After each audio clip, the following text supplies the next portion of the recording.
Ladies and gentlemen, what is good, y'all? It's the Chillmeister J. Christian Gary with a very special, and I do mean very special, Focus Fights audio interview.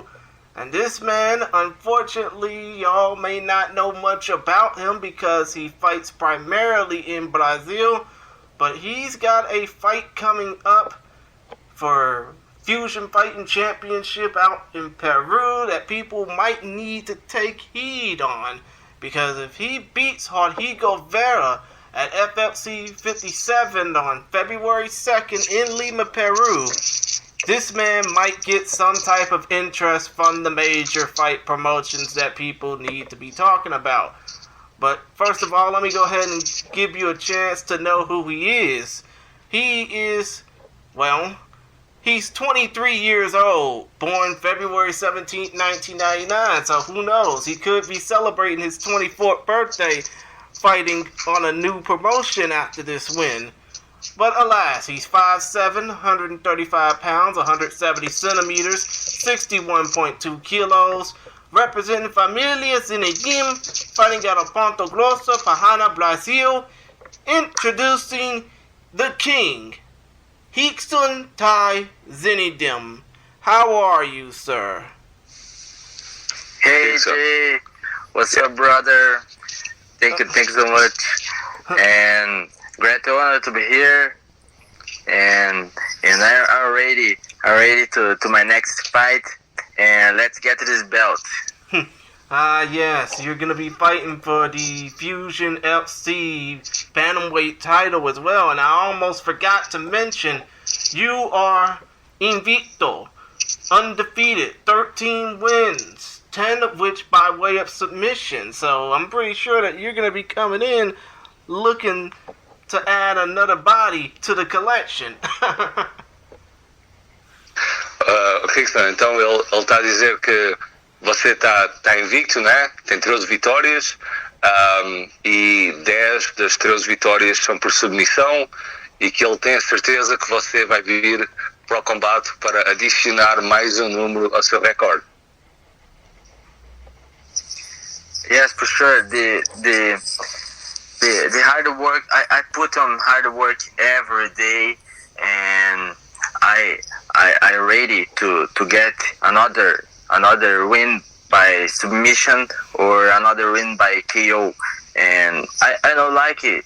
I don't like to win via decision, but I'm ready for anything in this fight.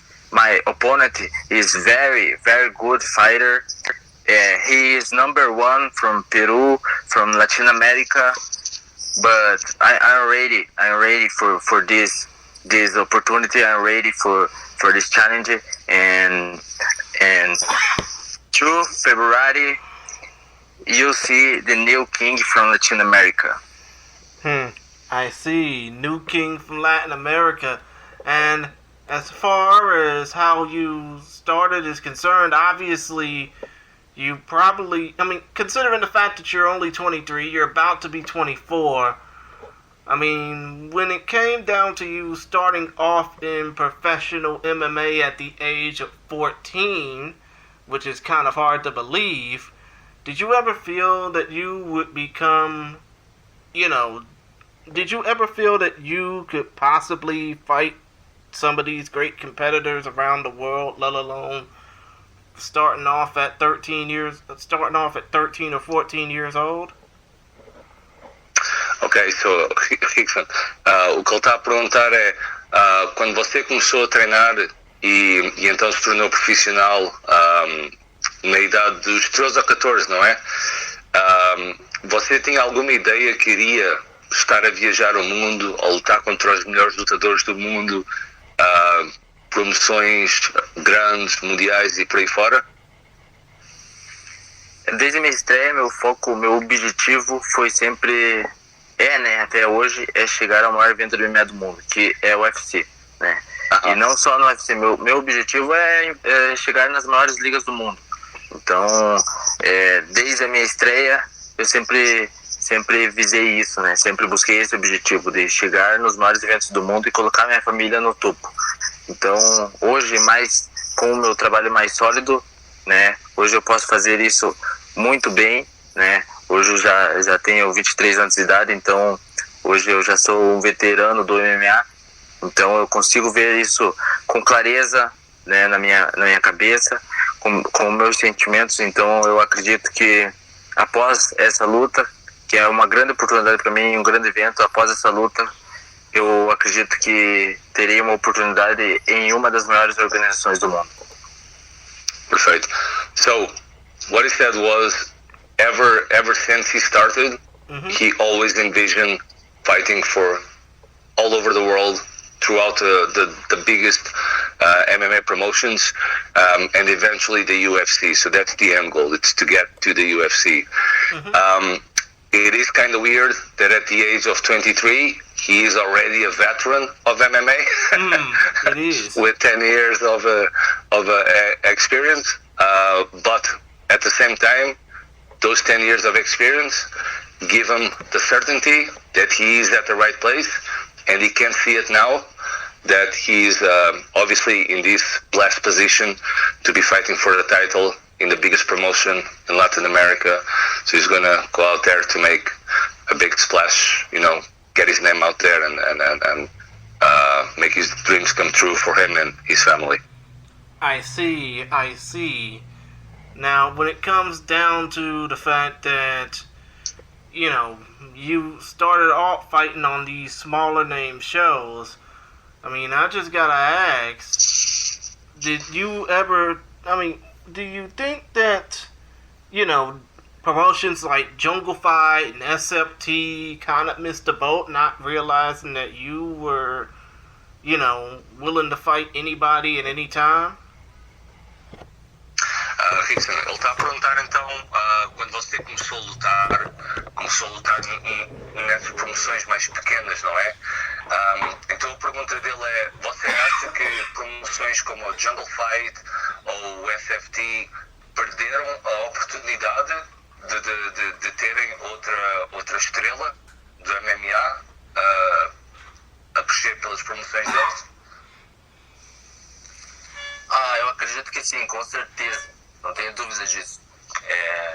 Sempre busquei uma oportunidade para enfrentar os melhores lutadores, né? Então, sempre pedi por luta para enfrentar os campeões da minha divisão, dos eventos aqui do Brasil, mas as promoções sempre protegeram, né, os seus lutadores, os seus campeões. Então, até mesmo pedi uma luta aí, e acredito que em 2020 foi pro campeão Lacerda, hoje, né, atleta do UFC, acabou de fazer sua estreia no UFC. Eu pedi umas 2, 3 vezes uma luta com ele no Brasil, né? Não tive nenhuma resposta. Então acredito que muitas vezes as organizações seguram o teu atleta ali e não o colocam em risco, né? Mas eu não tiro, né, essa ideia deles, porque tem que lançar mesmo os seus campeões.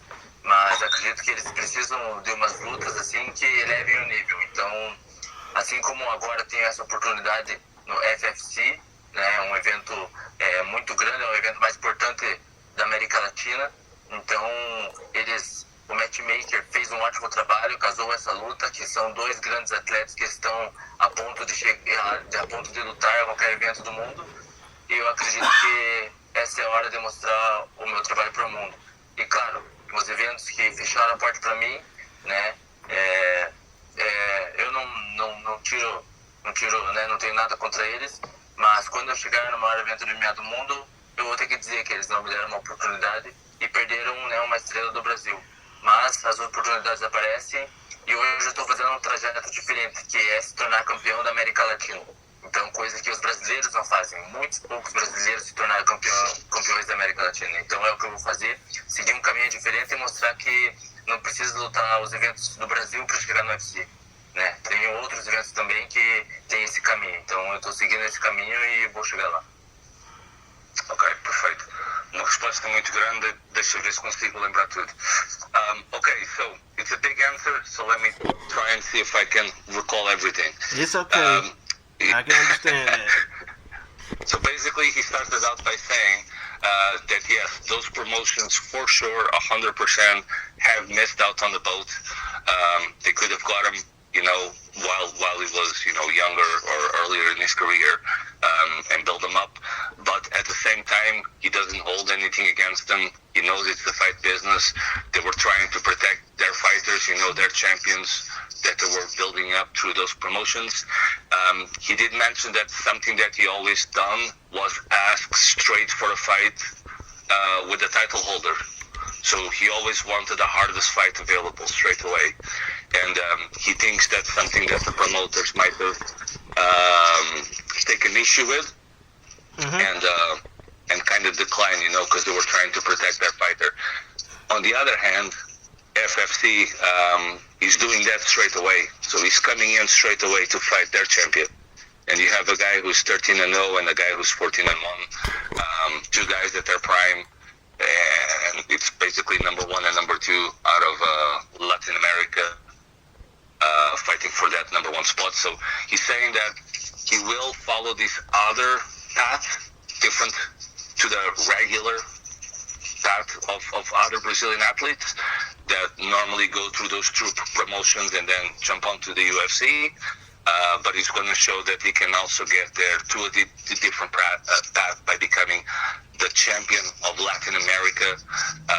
So it's not just Brazil, it's the whole of the Latin America. And then, propel himself into the UFC. And he did say after that, he won't hold anything against those promotions, but whenever he is in the UFC, he is going to have to say, I told you so, guys. You missed out. Oh, yeah, I'm pretty sure he is going to probably say, I told you so. But considering the fact that a lot of those fighters, some of them have made inroads in fighting in the United States or fighting in Japan, I know that you probably had your eyes set on the UFC and on Rickson for at least the last 3 or 4 years, probably for the last 7 years since Rickson's been around. But when you see these fighters try and make inroads living in other countries, like the two I just mentioned, do you feel that, eventually you're going to have to come to a choice of whether you want to leave Brazil and go abroad or stay in Brazil and, continue to hone your craft? Ok. Rickson, então ele está a perguntar, obviamente, o MMA no Brasil está bastante ligado, por exemplo, ao MMA no Japão, né? Com promoções como a Rickson, Pride, por exemplo, e tens obviamente a UFC, né? Você acha que vai chegar a um ponto na sua carreira em que vai ter que decidir se fica no Brasil ou se vai ter que mudar para outro país, ter que mudar a família, ou vai querer fazer tudo sempre no Brasil? Bom, acredito que, independente, né, acho que a gente tem que estar sempre aberto para as oportunidades. Então, caso apareça uma grande oportunidade, é lógico, né, eu vou abraçá-la. E é claro, eu tenho, não só nos Estados Unidos, mas eu tenho muito desejo de lutar também no Japão, na Europa. Então, quando aparecer uma oportunidade e ela for precisa, a gente tem que sacrificar algumas coisas, né? Sem sacrifício a gente não conquista, né, as grandes coisas. Então acho que a gente tem que sacrificar algumas coisas, mas a princípio o meu desejo é ser campeão do mundo saindo daqui da minha cidade, né? Então, claro, sempre quero fazer alguns camps em algumas equipes, sim, aprender sempre, ou trazer mesmo até americanos, japoneses para cá para vir treinar com a gente, mas eu quero ser o campeão do mundo saindo da minha pequena cidade, né, de Ponta Grossa, Paraná, Brasil, para ser o campeão do mundo. Então, acho que eu tenho tudo que eu preciso para ser campeão aqui na minha casa. Então, eu acho que isso vai ser um diferencial também, um ponto diferencial, que vai ser quebrar essa estatística, essa barreira que você acreditando em você trabalhando certo com as pessoas certas, você consegue chegar no topo, sim. Perfect.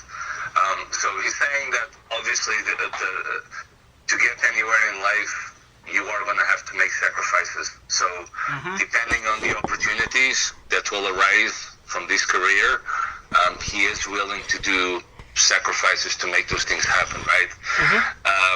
With that said, he is definitely open to doing camps in, USA, Japan, whatever. He's also open to bringing athletes from outside to train with him. But what he really wants, if it's up to him, he's going to be, he wants to break the mold of the typical UFC fighter that, trains in the US, ATT and whatnot, He wants to be the guy that was able to train at home under his father, with his brothers, and he was able to make it all the way to the UFC. So training with the right people that you trust, your family, he wants to be the guy that puts Ponta Grossa on the map. He wants to be the guy from that town that makes it all the way there into the UFC just by training there. So hopefully that's the case. I see. I mean, in a way, you want to be to Ponta Grossa, Pahana, Brazil, similar to the Pitbull brothers for Natal, Rio Grande do Norte, or for the Silvas in Curitiba. Correcto? Você entendeu essa, né? Não, traduz aí. Não, ele está a dizer se você quer ser então o atleta da Ponta Grossa como os Silvas foram para... Qual é a cidade que ele disse? Curitiba, né? Curitiba. Sim, Curitiba. E Pitbull Brothers, né? Rio Grande do Norte, né? Exato. É sim. Tá difícil lembrar os nomes. Não, eu acho que esse trabalho que eles fizeram de sair, né, de chegar no topo do mundo e manter suas raízes, eu acho que é muito importante, né? Claro que você saindo da sua zona de conforto, indo buscar mais recursos em outros países, você vai aprender muito. Então, mas acredito que você não precisa ir embora, né? Então, claro que se tiver mais oportunidades, mais patrocinadores, né? Daí a história já muda, mas eu acredito que você se mantendo ali, sua casa é sua casa, né? Então você tendo um treino muito bom, você já conhecendo tudo, a atmosfera, né? Então acho que isso comanda tudo. E uma das coisas que eu quero fazer também não é só sair daqui e ser campeão do mundo, mas sim, eu quero trazer, independente se for o UFC, se for o Rising, ou mesmo Bellator, eu não sei do meu futuro. O meu foco é o UFC, mas caso apareça outra oportunidade, eu estarei aberto. E um dos meus objetivos é trazer um desses grandes eventos para minha cidade. Estar no main event, fazer um grande show aqui na minha cidade e então mudar, né, todo esse cenário aí, fazer coisas que outros atletas não fizeram. Então, esse é um dos meus objetivos também. Perfect. So he said that obviously the Silva brothers and the Pitbull brothers done amazing things for the local MMA community and the MMA scene as a whole. So he wants to also be that guy. Obviously, again, not to say that he's not going to go abroad, do a camp here or a camp there, learn some new things, bring them back, and then teach the people the skills that he picked up. But not only that, he wants to get to one of these big promotions, whether it's Ryzen, Bellator, UFC. His main objective would really be to bring one of those promotions home and have him host like the biggest event ever of MMA, where he would be in the main event. That would be the dream for him. I mean, it would be. I mean, it obviously is something for the UFC to go to Brazil because they just had an event there, and they just went crazy over there too. It would take a lot of stones being turned to bring a Bellator event, or even an old school no holds barred style Rising event to Brazil. But still, though, I mean, if anything, you, Rickson, probably have what it takes to do such a thing, because with your career right now, you could possibly, I mean, let's just say if you win this and it goes viral, like if it becomes a viral finish that get the world talking, who knows, maybe all those promotions might reach your doorstep. Pois, então, Rickson, o que ele está a dizer é, obviamente todas estas promoções, né, estão sempre a tentar ver novo talento, não é? E então com uma finalização, você está a uma finalização de virar viral, né, nas redes sociais, e ser a nova sensação do MMA, né? Você está uma finalização away, né?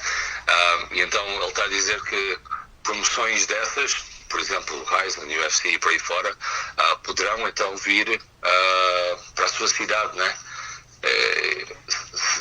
Será possível, né, que isso aconteça, né? Com certeza. Eu acho que assim como hoje, né? Hoje temos aí, acho que um dos maiores nomes da atualidade no Brasil é o Charles Oliveira, né? O Charles do Bronx, que conseguiu trazer um pouco mais a nação brasileira para o MMA, né? Então, mas eu acredito que ainda assim ele não chegou a um grande nível. Ele falta ainda algumas coisas para ele mesmo trazer, movimentar mesmo o MMA brasileiro, né? Então, acredito que é muito difícil nascer uma próxima lenda do Brasil, como Ayrton Senna, como Pelé, né? Abaixo do Anderson Silva, Vanderlei Silva, Shogun, a todos os caras que fizeram uma grande história. Então, acho que eles pecam um pouco nisso, de não trazer o UFC para o Brasil, de bater o pé e levar o povo brasileiro, até mesmo para fazer um grande barulho na América. Então, acho que falta um pouco disso, e acho que eu tenho isso, né? Eu sou a próxima geração do Brasil. Eu sou um cara que tô aqui para fazer história, tô aqui para não só movimentar o público do MMA brasileiro, mas o público inteiro do Brasil, levar alegria às casas para todo mundo assistir. E acho que um dos meus objetivos é esse, levar as famílias inteiras para o mundo do MMA, levar muita alegria para as casas e trazer o UFC para o Brasil, né? O Brasil, tem muito recurso. Por que o Brasil ainda não tem um UFC PI? Então acho que falta muito isso, dos lutadores baterem na tecla e trazerem mais recursos para o Brasil. Então eu sou um cara que vai fazer isso e com certeza trazer os eventos também. O Bellator já era para ter feito algumas edições aqui, grandes nomes do Brasil, campeões do Brasil, né? Então acho que os brasileiros pecam muito nisso. Tem que trazer esse público para o Brasil, tem que trazer os maiores eventos de MMA para o Brasil e mostrar que aqui tem muita força, né? Os maiores campeões do mundo são do Brasil. Então eu tô aqui para mostrar essa força. So, he was saying that guys, for example, like Charles Oliveira, they kind of lack that desire to do more for the MMA in Brazil. He said that he had like a golden opportunity to really push the front of the UFC to do more in Brazil, such as, for example, a UFC PI opening up in Brazil, because there's a lot of talent, there's a lot of people getting into MMA and all that. So he is this guy. He is the guy with the desire to really bring not just the UFC, it could be any other promotions. He was giving the example how, the People Brothers in Bellator, again, they could also push the envelope there and try and do more in Brazil, that kind of stuff. He was then giving the examples of they had like past legends like Pele in football and Ayrton Senna in the F1. So like he wants to be the guy in MMA that wants to bring MMA to Brazil and make it a thing in Brazil, So yeah, so that's his desire. That's what he wants. He wants to be that guy. I see. And considering the fact that you did mention Pele, matter of fact, both of y'all mentioned Pele, you Rickson and saying it, you Emanuel Thompson, the Prospect MMA Podcast, in translating it, I would just like to ask, I mean, y'all could probably answer it in y'all own different way, but when it comes down to, when it comes to the passing of Pele, the legendary soccer star, I mean, what comes to mind when you think of him in the context of the fight world, even though he played an entirely different sport? Oh, okay. como você falou do Pelé, né, de ser uma lenda do futebol, mesmo sendo outro desporto completamente diferente da MMA, qual seria a sua opinião dele em MMA? Como assim, Miguel? A opinião se você pusesse o Pelé em MMA quando ele era atleta, né? Como é que acha que ele seria dar, acho eu? Acho que é essa a pergunta. Eu acho que...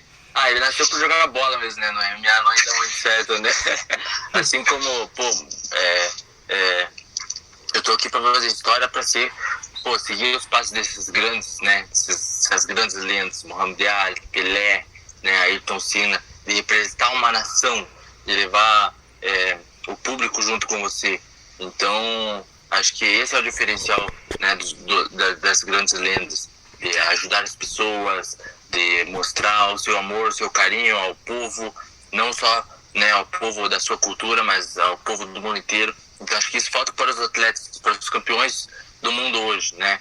Então, você vê os lutadores, os campeões do mundo, eles não dão, né? Eles não ligam muito para a sua nação, não representam ali 100%, né? Então, acho que a gente tem que fazer isso, né? Tem que levar esse público junto, tem que representar muito bem. E sobre o Pelé, eu acho que ele aprenderia muito bem, né? Como era um cara, né, que gostava de esportes, então ele treinava judô também, então é um cara ali que gostava de esportes. Eu acho que hoje o MMA, acho que ele, com certeza, ele se daria bem, não para a luta, né, mas sim, ele saberia fazer muito bem para treino e com certeza para a saúde. Okay, so long answer again. Just by the way, did you also ask me for my opinion on Pelé? I did ask you as well, Emanuel, but you can go ahead and, translate what. Yeah, I'll translate first. Exactly, first. Yeah. So he was saying that yes, he would be probably a great athlete. He said that Pelé did judo, which I didn't know about. But as any great athlete, he would have done what any great athlete does with any sport. So he would try his best and obviously try and excel at it. So that was that. But then he was also saying how athletes in positions like him, like Pelé, they should really do more for the country, for the country and for the people. Mm-hmm. So yeah, that's what he was saying basically. Understood. And if you want my opinion on it, on Pelé, how he would do in fighting, I think if he would do what Jose Aldo did, which is them soccer kicks, if he puts them to work, I think he would do great. Yeah, he would have done great if mixed martial arts or no holds barred fighting was around back in the 70s and 80s. Yeah, exactly. I mean, instead of teaching everybody to love, he would have probably kept giving everybody kicks, and more kicks. But still, though, when it comes down to, and I know this is kind of veering a little bit off topic, but when it comes down to celebrity influencers, especially in not just the U.S., but now it's gotten to Brazil with the whole fight music show thing. When it comes down to influencers trying to get into combat sports, considering that you, Rickson, are involved in this, what would be the main piece of advice you would want to give to anybody who think, oh, this is just something that I can make money off of, or to gain clout, so to speak? Ok. Rickson, ele está a perguntar então, nos dias de hoje, há muita influencer, né, da internet que está a entrar no MMA ou em boxing e por aí fora, não é? E ele estava a referenciar algum evento no Brasil sobre, acho que, cantores a quererem lutar, qualquer coisa assim. E ele está a perguntar então qual seria o seu conselho como lutador profissional,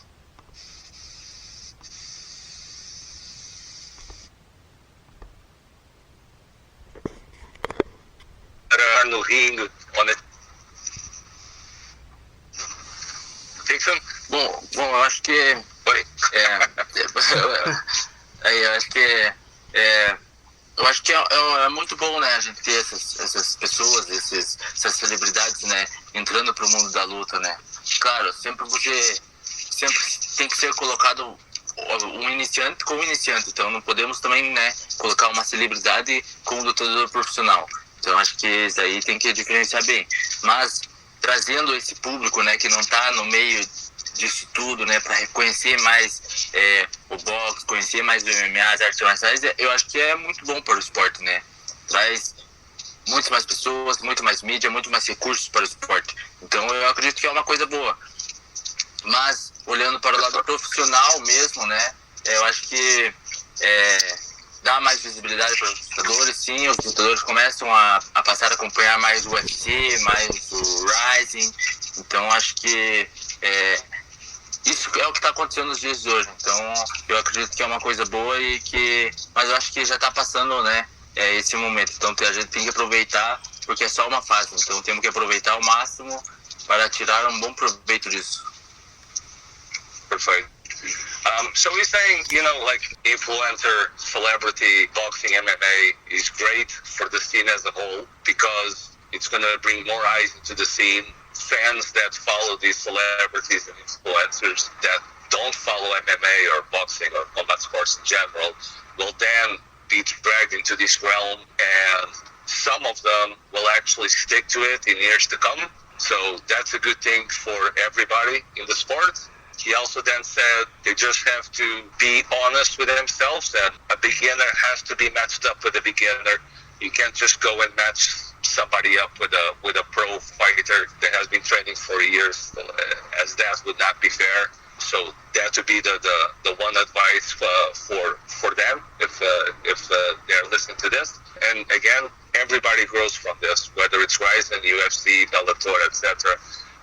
There's more media involved. There's more resources than being poured into the sport, etc., etc. So, but it's a phase. It's a phase, he thinks. So we got to take advantage of it now, ride this wave while it's happening. But he doesn't think this will happen for much longer. Oh, understood. Okay, you said that... I'm sorry, I'm just having a brain fog moment here. Take your time. I just want to ask this to you, Rickson. I know that you are one of the top 35 to 40 Latin American competitors at your weight class, courtesy of Tapology. But let's just say you lose this fight to Rodrigo at this upcoming Fusion FC event. Would you still want to continue to showcase yourself on a global stage?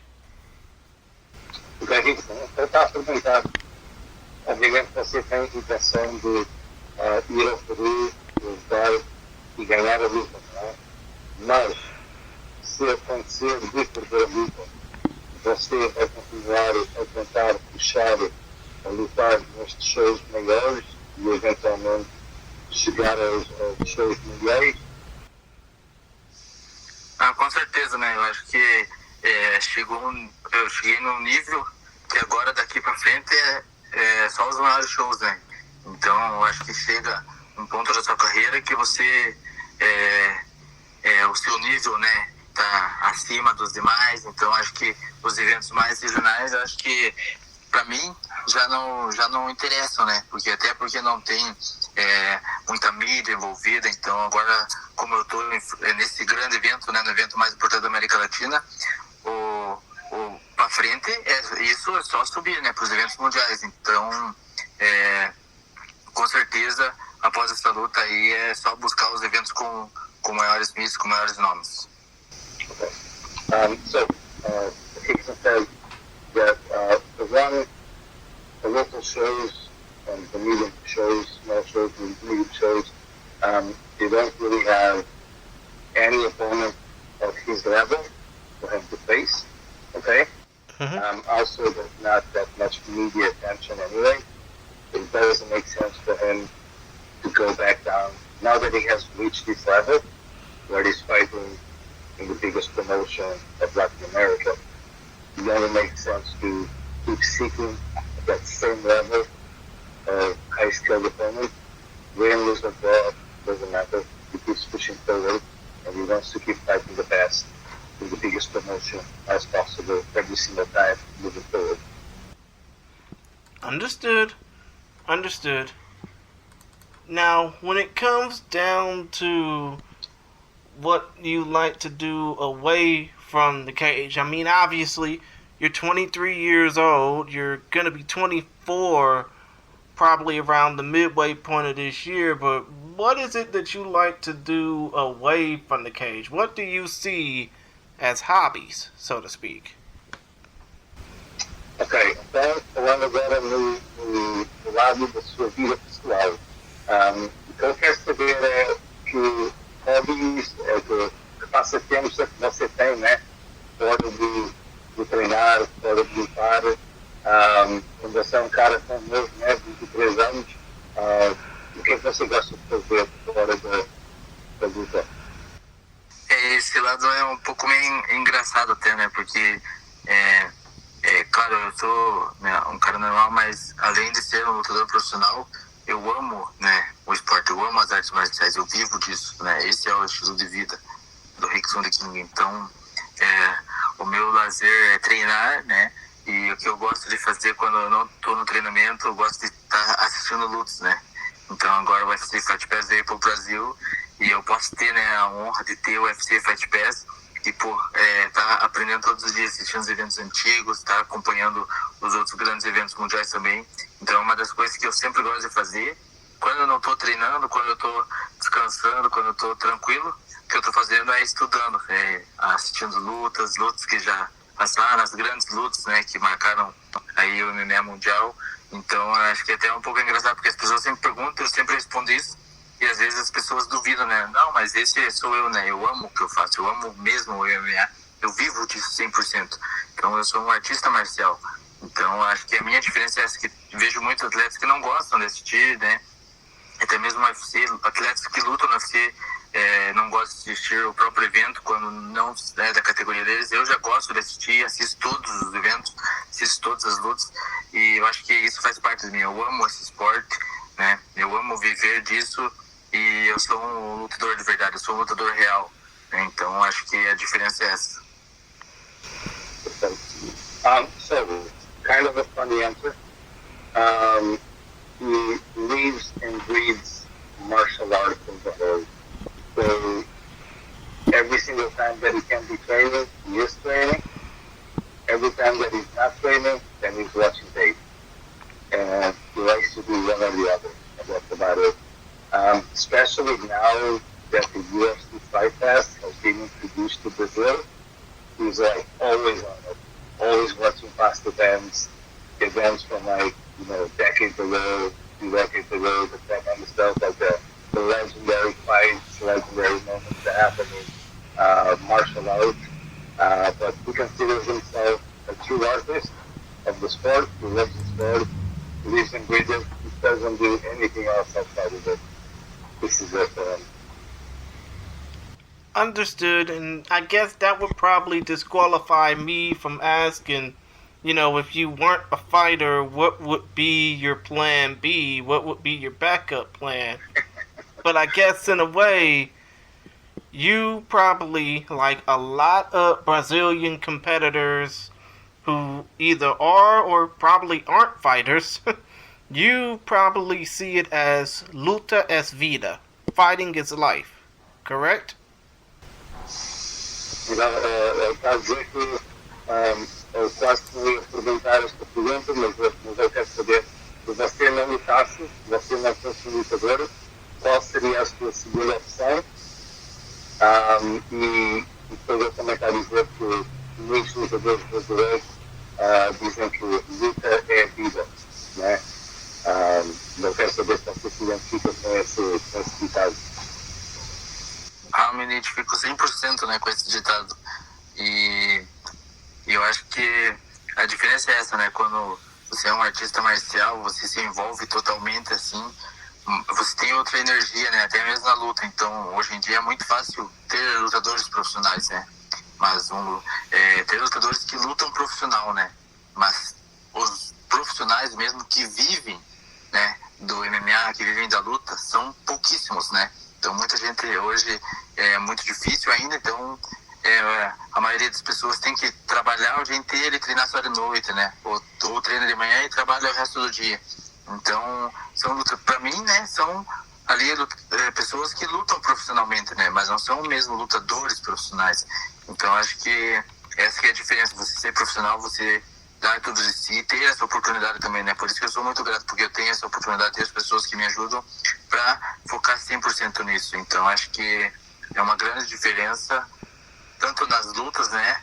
Porque você vai chegar 100% preparado, mas também psicologicamente. So, first off, Luca Viva, he says that he identifies 100% for that motive. He believes in bleeds the sport, basically. He's not like most MMA fighters, including UFC fighters, that need to hold down a full-time job and then train to fight professionally. He is blessed to have a great family circle around him that allow him to only focus on training, recovery, training, recovery, and so on, and just be a professional fighter. So that's the main thing for him. There's no option B, there's no plan B. This is it. Understood, comprehado. I can understand that. Now, when it comes down to this fight, obviously it won't be shown on...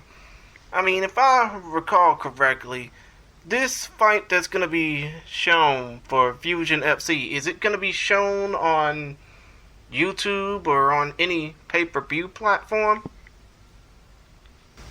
I can answer that for you. Yes, it's going to be streamed. Rickson has a link on his bio. If you click on it, it takes you over to the Fusion website, and you can purchase the pay-per-view for $6, I believe. Oh, okay. Yeah. So it will be streamed on Fusion FC's website. Yes. I see, because normally they show their events on something called Movistar over in Latin America, mostly in the Spanish-speaking countries, as well as on their YouTube channel, which they've been doing for like a few years now. So I can totally understand that. But considering the fact that this event will be shown on pay-per-view, how nervous do you feel knowing that this fight probably will be the fight that'll take you to the next level? Ok, Rickson. Então está a perguntar como este jogo vai ser stream em pay-per-view, né? Você está nervoso por saber que o mundo inteiro poderá estar assistindo à sua luta e especialmente com o peso da luta sendo o peso de, se você ganhar, poderá projetá-lo então para uma organização mundial? É pelo contrário, né? Pô, eu tô sem peso nenhum, né? Porque eu acho que vai fazer diferença essa luta, vai ser isso também, né? Então acredito que essa é uma luta ruim para o meu adversário. Porque ele já é o campeão do evento, né? Conquistou o cinturão, já defendeu 2 vezes. E agora ele tem a luta mais difícil da vida dele, né? Então pela frente, pô, ele é o campeão do evento, poderia enfrentar um adversário ali, né, mais tranquilo, mas a organização, né, entrou em contato comigo e infelizmente fizeram um grande erro por causa disso. Mas eu tô sem nada, né? Tô tranquilo, até porque vai ser o maior evento que eu vou lutar, né? Hoje na minha carreira é o maior evento que eu vou lutar. Então aparecer no grande show, sempre quis lutar. Com transmissão ao vivo, sempre gostei muito de ter as câmeras, então sou uma pessoa que gosta muito de aparecer, então eu acho que eu estou muito feliz, por isso que eu estou muito feliz, eu acho que vai fazer a diferença de eu estar muito feliz, eu estar tranquilo, né, sem peso nenhum, então eu vou lá para dar o meu show, vou mostrar meu trabalho e fazer o que eu faço, né, eu só vou lá fazer o que eu faço, São ali 15 minutos, então eu tô pronto para chegar ali e dar um show, ainda mais pra galera que vai estar assistindo ao redor do mundo. Eu tô muito feliz por isso que eu quero chegar às grandes ligas, para dar um grande show, para mostrar para todo mundo o meu trabalho, e eu gosto disso. Então, eu acho que vai fazer uma diferença enorme na luta, é isso, porque ele já tá acostumado, né, com esse negócio, e tá ali, ele já lutou sempre, né, já vem de boas lutas nesse evento. Então, para ele tá, né, chegou numa fase assim que ele só tá lutando para vencer, né? Então, só tá lutando ali, e o que vier para ele é lucro. Mas para mim não é só uma luta, para mim é uma vida. Então, é a minha vida ali que tá em jogo. Então, eu tô muito feliz por essa oportunidade de lutar ao vivo, de lutar em uma grande organização como eles, e com certeza, quando você tá feliz fazendo o que você gosta, fazendo o que você ama, as coisas não tem como dar errado. Okay, so I'm very, very happy. I'm not nervous at all. I'm very happy for this opportunity. I believe that the pressure is on him. He's the champion. He's the local guy. He defended the belt a couple of times. And usually made the mistake of getting in touch with me, thinking that this might be an easy fight for us. But it's the other way around. Like, this is an easy fight for me. I'm going to show my level. I'm going to take the belt away from him. I'm going to shine under the cameras. I shine under the spotlight, under the attention. This is what I tried. This is what I always wanted. Always wanted to be on the big show, and I want to get to the bigger shows. So I have everything to gain and nothing to lose from this. Understood. Now, we've been talking on for about an hour. I just want to conclude with a couple of questions. First of all, when it comes down to how fans can contact you, obviously you're on Instagram and Twitter. I mean, do you want to go ahead and detail how the fans can contact you?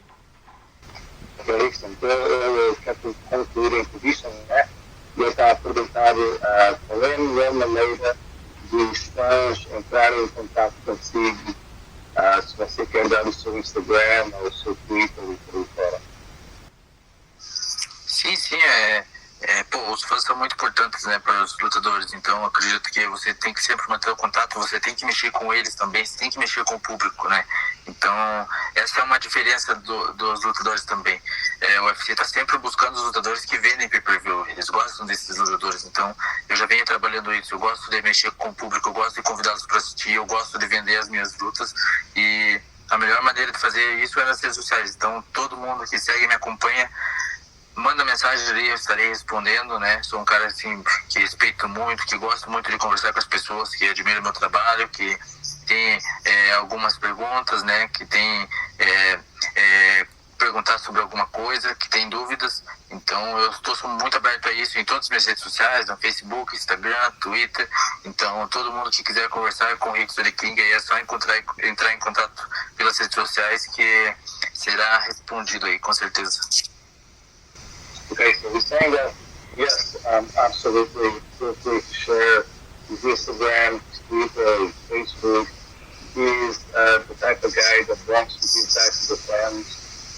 He believes the sport would not be the same without the fans, so it's very important for him as a fighter to be able to interact with the fans one-on-one. So feel free to flood his inbox with questions, messages, showing love, showing hate, doesn't matter. He will reply. He will make sure he will reply every single message. Complicado, I understand. And Emanuel, that question also goes to you as well. I mean, I know normally when it comes down to interviews, interpreters don't get put on the spot. But considering that you have a podcast that details fight prospects from Latin America and from Europe, particularly from Portugal, how can fans contact you? Yeah, let me just correct you there. So mainly I cover the Irish MMA and the UK scene, so UK and Ireland. And then, yes, I do have some athletes from not just sports, but all over the world, really. Prospects that I like to highlight on the podcast. I do my best to give the people, who to look out for before they hit the UFCs and California. MMA Podcast on Instagram, Prospect MMA Pod 1 on Twitter, and then everything else, TikTok, YouTube, it's all Prospect MMA Podcast. My interviews are always recorded live on Instagram as well. And again, fans can submit their questions, comments, whatever, while I'm live with my guest. So whether it's questions for my guest or for myself, we can do it there. Understood. And that's in English and Portuguese, correct? Yes. Whenever. I mean, I can understand that because you speak English very perfect, especially living over in Europe. Thank you. Yeah, I live in Ireland, so, 20 years living in here, so, yeah. No problema, Emanuel. But the last question I want to ask is for Rickson. Basically, I just want to ask this. There's a lot of craziness going on in the world, especially when it comes down to, I wouldn't say righteousness, but basically when it comes down to respect for certain ways of land, especially when it comes down to people invading or entering buildings when they know they don't have the right to be in them. But when it comes down to showing respect for people regardless of who's in charge, what do you think would be the main thing from your current time as a martial artist that you would want to teach society as a whole to respect people? Right, let me see if I've got the question right.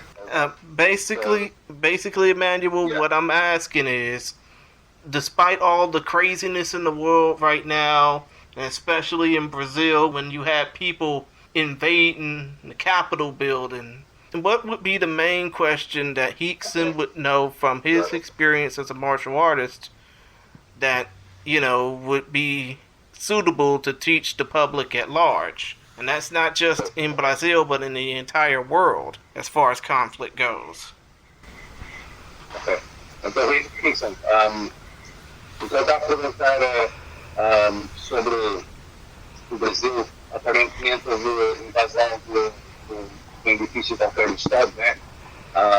O que aconteceu também nos Estados Unidos e por aí fora. Eu estava a perguntar quando as sociedades chegam a esse ponto de que é tão negativo, né? As pessoas estão a revoltar e por aí fora. Você tem alguma mensagem positiva que inspire respeito e amor de uma pessoa para a próxima? É muito triste, né, o que vem acontecendo, né, não só no Brasil como ao redor do mundo também, né, sobre as guerras que estão acontecendo também.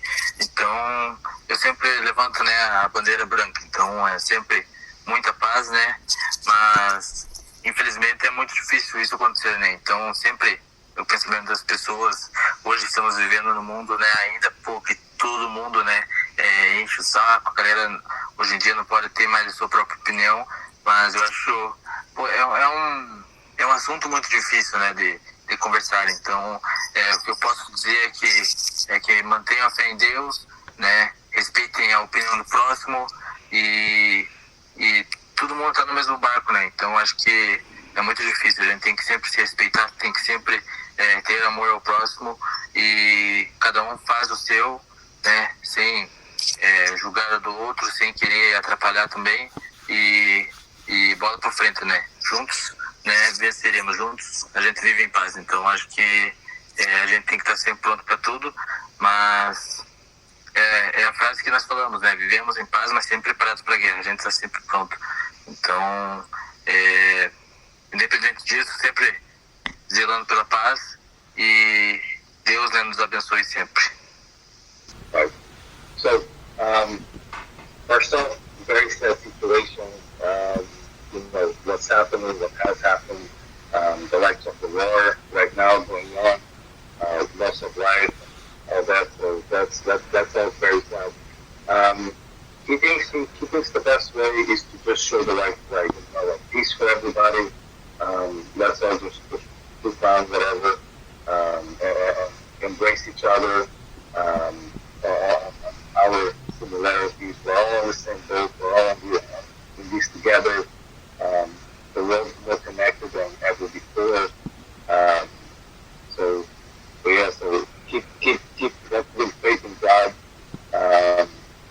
friendly neighbor, right?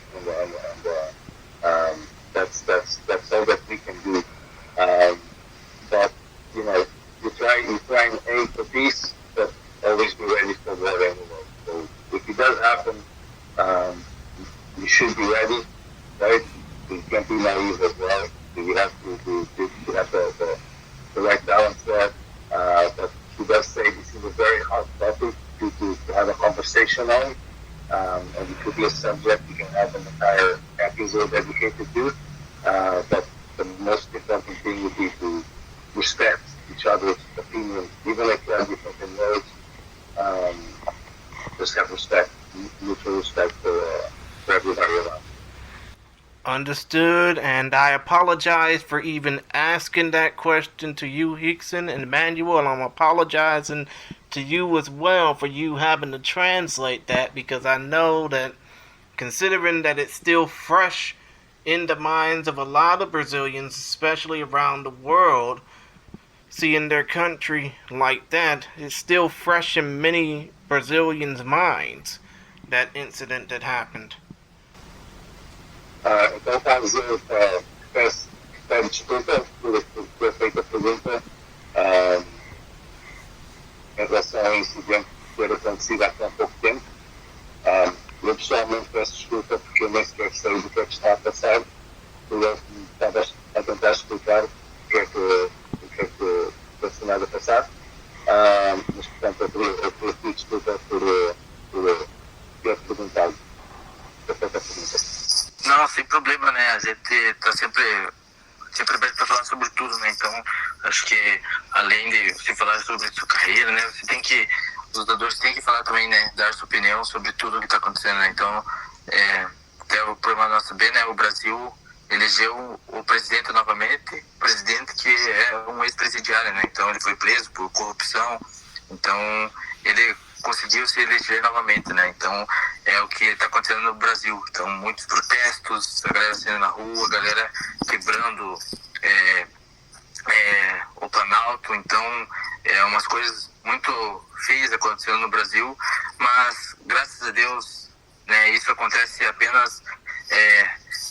a mídia mostra muito isso, né? Mas não tá tudo aquele caos, né? Então, claro que a mídia levanta isso lá em cima, que tá acontecendo muitos furtos e muitos roubos e vandalismo, mas graças a Deus tá tudo tranquilo, né? Não é nada que se preocupe, a mídia gosta mesmo, né? Hoje em dia a mídia gosta de colocar, né, essas coisas em alta, então, né, porque é mídia, né? Então, mas graças a Deus tá tudo bem, né?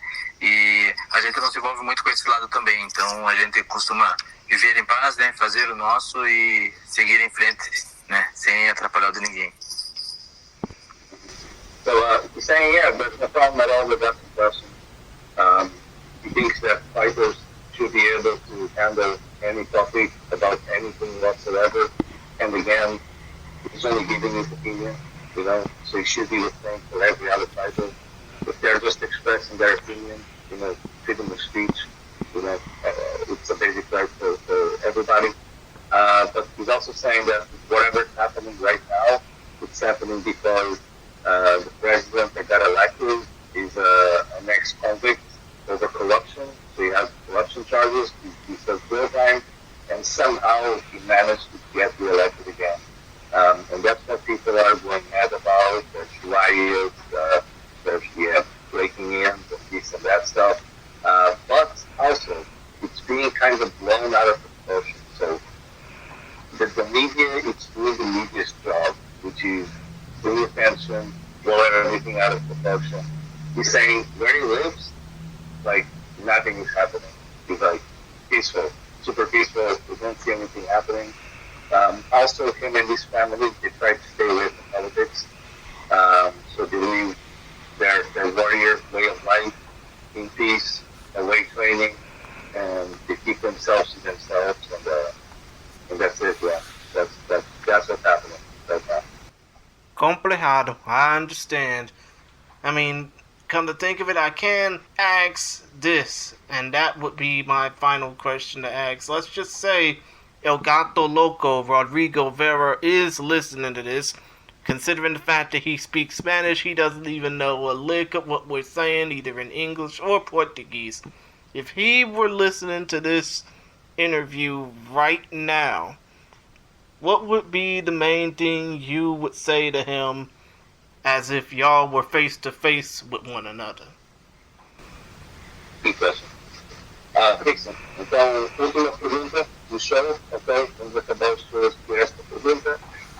Eu quero saber o seu opinião, imaginando que eu consigo entender português ou inglês e de alguma maneira eu consigo ouvir este episódio.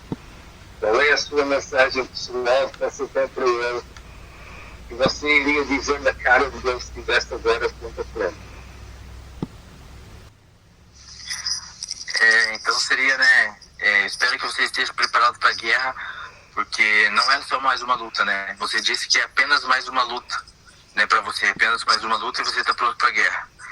Mas para mim é diferente. Espero que você esteja realmente preparado para a guerra, porque para mim é uma vida. Eu tô aqui para ser campeão do mundo, então eu tô pronto para dar um grande show e esteja preparado, porque dia 2 de fevereiro a América Latina terá um novo rei.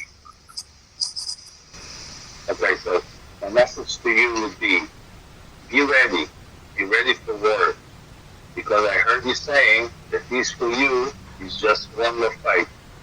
This is not just one more fight for me. This is my life for some life. This is my people to do the big shows. Be ready, 2nd of February, Latin America is going to have a new king. Mic drop. Wow. That's all that needs to be said. I will go ahead and say this though, and then we can close this interview out. Live, in vivo, from Lima, Peru, is Fusion Fighting Championship 57, taking place Wednesday, February 2nd, 2 de febrero. You will see Rickson the King Zenidim taking on El Gato Loco Rodrigo Vera in the main event for the Fusion Fighting Championship Bantamweight Title. Plus a bunch of great action that'll make you enjoy Latin American fighting.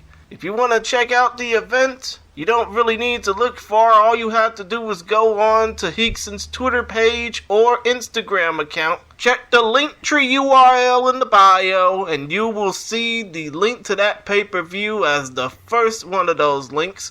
Just want to basically clarify that the event costs $7 USD, and it's available in Spanish. So if you know your lingo, you might as well enjoy it. But Rickson, all I gotta say to you is boa suerte y os mejores deseos. Good luck and best wishes, and I hope that you kick ass on Wednesday, February the 2nd. Thank you, Chris. Thank you so much. Thank you for the interview, and I really appreciate it. And let's go. I'm ready for February 2. Let's put on a beautiful show for the fans, and let's get to this belt. Thank you for the interview. I appreciate it, and soon the king sticking in UFC. Remember this. Thank you, brother. No problem. Let me just say this as well. I've done an episode with him just this past week, episode 496, and I show people how to get the ticket. So it's like towards the end of the interview. If anybody wants to check it out, there's actually a video showing how to go on this bio, click on the link, where to go, and how to purchase the pay-per-view. Understood.